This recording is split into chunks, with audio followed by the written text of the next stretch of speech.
Hello guys, कैसे हो आप सभी। फाइनली आप सभी ठीक होंगे। मुझे बहुत दिनों से मैसेज आ रहे थे कि जो फर्स्ट सेमेस्टर के इंपॉर्टेंट क्वेश्चंस है वो डाल दें, हमारे एग्जाम आने वाले। तो कोई बात नहीं, कोई टेंशन लेने की ज़रूरत नहीं है। मैं आज आपके लिए टाइम निकाल के क्वेश्चंस बनाया हूँ और आपने अच्छे से अपनी कॉलेज के अंदर स्टडी भी की होगी, कोर्स भी अच्छे से हो गया होगा, आपको अच्छे से टाइम भी मिल गया।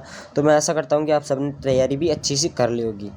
तो मैंने ये क्वेश्चंस बनाए हैं। इनके अलावा भी आपको अपनी स्टडी अपने हिसाब से भी पढ़ना है। ये क्वेश्चंस आपको पास करा सकते हैं, आपकी मेहनत आपको बहुत कुछ दिला सकती है। तो अपने आप पर सेल्फ बिलीव रखिएगा। अगर जो बंदा खुद पे बिलीव रखता है ना, वो कुछ भी कर सकता है।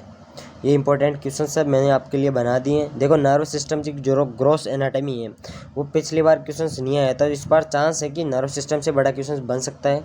देख लीजिए, सारे क्वेश्चंस हैं आपके लिए। ये जो एनाटॉमी है, इस साइड पूरी एनाटॉमी है, ये देख लीजिए।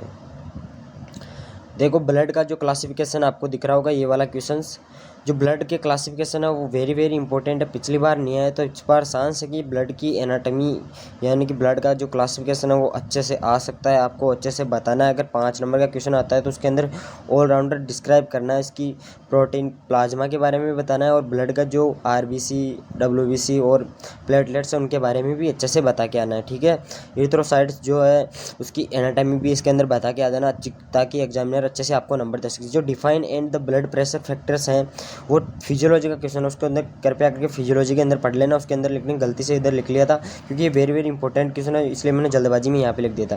क्रेनियल नर्व ये पढ़ लेना। सेल डिवीजन हो गया, यूरिनरी ब्लैडर्स इस पर शॉर्ट नर्व्स था, टेस्टिस पे, ओवरी पे, सेरेबेलम और सेरेब्रम दोनों अलग अलग है, दोनों को अच्छे से पढ़ के जाना।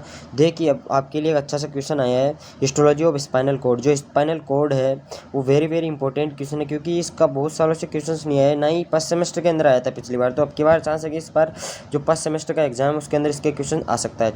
ये जो फिजियोलॉजी के क्वेश्चन है ये भी आप देख लीजिए। लंग्स हो गया, फेरिंग्स हो गया, टाइडियल वॉल्यूम हो गई। जो टाइडियल वॉल्यूम होती है वो 500 होती है। आपको एक MCQ इसके अंदर भी क्वेश्चन मिल सकता है। Function of liver, digestion absorption of digestive system का, थायराइड और पैराथायराइड ग्लैंड, इनकी फिजियोलॉजी एंड एनाटॉमी दोनों पढ़ के जाना अच्छे से। फंक्शन ऑफ GH यानी कि ग्रोथ हार्मोन भी अच्छे से पढ़ लेना।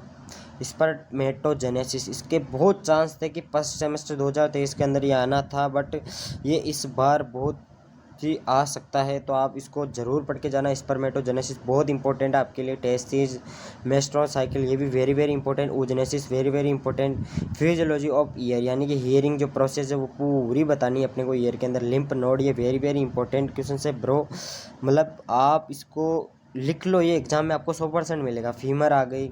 मसल्स ऑफ रेस्पिरेशन, पिछली बार भी मसल्स ऑफ रेस्पिरेशन आया था, पर चांस है अब की बार आ जाएंगे। पिछली बार इंस्पायरेशन और रेस्पिरेशन आया था, तो इस बार चांस है कि मसल्स ऑफ रेस्पिरेशन, एनाटॉमी और फिजियोलॉजी दोनों आ सकता है। Pancreas in liver, physiology of respiration जो मैंने बता दिया आपको। Erythropoiesis very very important question है, तो आप कृपया करके इसको पढ़ दें। कुछ डिजीज पोर्शंस भी आ सकता है जैसे कि डायबिटीज, मेलाइटिस और गोइटर, यह आपको देखने को मिल जाएगा। आप जो पढ़ोगे उसके अंदर जरूर मिलेगा, तो आप इसको जरूर पढ़ के जाना, डायबिटीज, मेलाइटिस और गोइटर को। हियरिंग प्रोसेस जो मैंने ऊपर बताई दिया आपको। उसके अलावा बोन हीलिंग आ सकती है। मैकेनिज्म ऑफ यूरिन फॉर्मेशन, इसको वेरी वेरी इंपॉर्टेंट डालें कि शॉर्ट नोट्स के अंदर आ सकता है 5 नंबर का। देखिए, थैंक यू सो मच। आप अच्छे से अपनी स्टडी करते रहिए। Thank you bye Hemraj Prajapat. आप सबका बहुत बहुत धन्यवाद करता हूँ। मुझे सपोर्ट करते रहिए। अगर कोई भी परेशानी है तो मुझे ज़रूर कमेंट करके बताइए। थैंक यू, धन्यवाद। मेहनत करते रहिए, खुद पे बिलीव कीजिए, believe in your self. Thank you so much. Best of luck all of you.